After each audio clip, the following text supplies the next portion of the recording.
Sabe, ao longo da vida, todos nós procuramos exemplos para seguir. Desde a infância, a gente busca figuras que nos inspiram, que de alguma forma moldam quem a gente vai se tornar. Mas a grande questão é: como saber se estamos seguindo os exemplos certos? Vamos mergulhar um pouco no que a Bíblia ensina sobre essa escolha, que é tão fundamental. Quem são as pessoas que a gente realmente admira? Quem, de fato, acaba influenciando nossas decisões, nossas atitudes, nosso caráter? Essa é uma pergunta-chave que vai nos guiar nesta análise. Essa busca é algo supernatural, faz parte do ser humano. Quando somos crianças, nossos pais costumam ser os primeiros modelos. Conforme a gente vai crescendo, esse círculo se expande. A gente começa a procurar mentores, figuras históricas ou até personagens bíblicos para nos guiar, quase que comparando a jornada deles com a nossa. Só que aí vem o desafio, né? É que nem todos os exemplos que a gente encontra por aí são positivos. Muitas vezes a mídia, por exemplo, nos bombardeia com conteúdos sensacionalistas, colocando foco em estilos de vida meio caóticos, com valores bem distorcidos.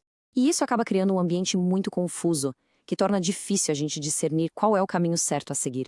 E olha, se a gente pensa que esse é um desafio exclusivo do nosso tempo, estamos bem enganados. Os primeiros leitores do apóstolo Paulo, lá na cidade de Filipos, enfrentavam um dilema muito parecido.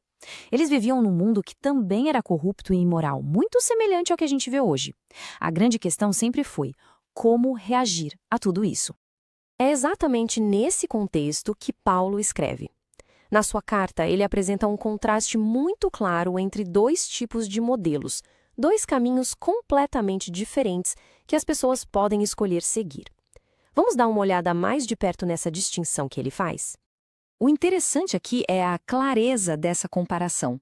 De um lado, a gente tem o bom modelo, uma pessoa que vive de acordo com o padrão do evangelho, com uma mente voltada para o céu.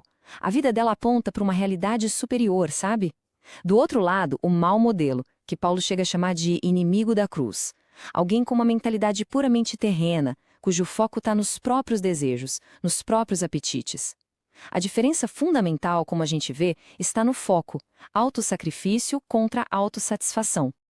Então, o que significa ser um inimigo da cruz? Olha, não se trata necessariamente de alguém que se declara abertamente contra a fé. Na verdade, se refere a um estilo de vida que contradiz a essência do Evangelho. É uma vida centrada nos apetites terrenos, em vez de ser guiada por valores espirituais. E é aqui que a gente sente o coração de Paulo. Ele não faz essa advertência com raiva ou com um tom de julgamento. Pelo contrário, ele fala com uma tristeza profunda, a ponto de chorar por essas pessoas. A preocupação dele vem de um lugar de amor, lamentando o caminho destrutivo que elas escolheram seguir. E aqui tem um detalhe que é crucial. Paulo não personaliza o conflito. Ele não diz que são inimigos dele. Ele entende que a questão é muito maior. É sobre a fidelidade ao Evangelho.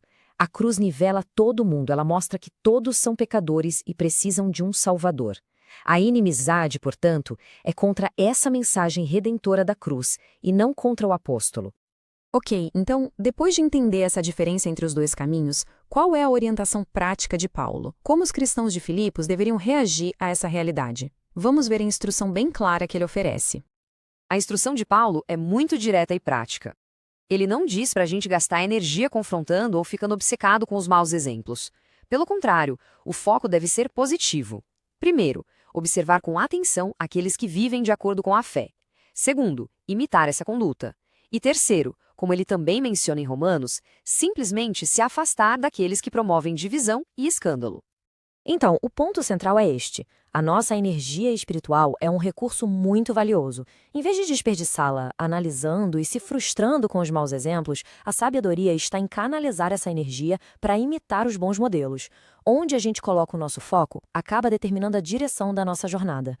Agora vamos trazer essa lição de quase 2000 anos atrás aqui para o nosso contexto. Como é que essa orientação de Paulo se aplica a nós, hoje, no nosso próprio mundo que também é cheio de influências conflitantes?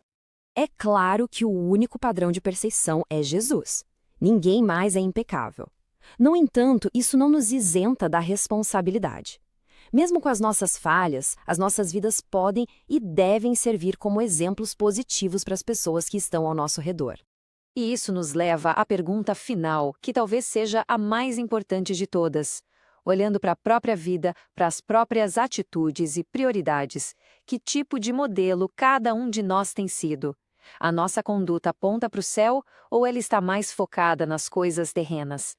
Fica aqui o convite para uma reflexão sincera sobre esse tema. Se esta análise foi útil, se fez sentido, curta e compartilhe este conteúdo. Assim, essa mensagem pode alcançar mais pessoas que também estão buscando viver com um propósito maior. Muito obrigado por acompanhar.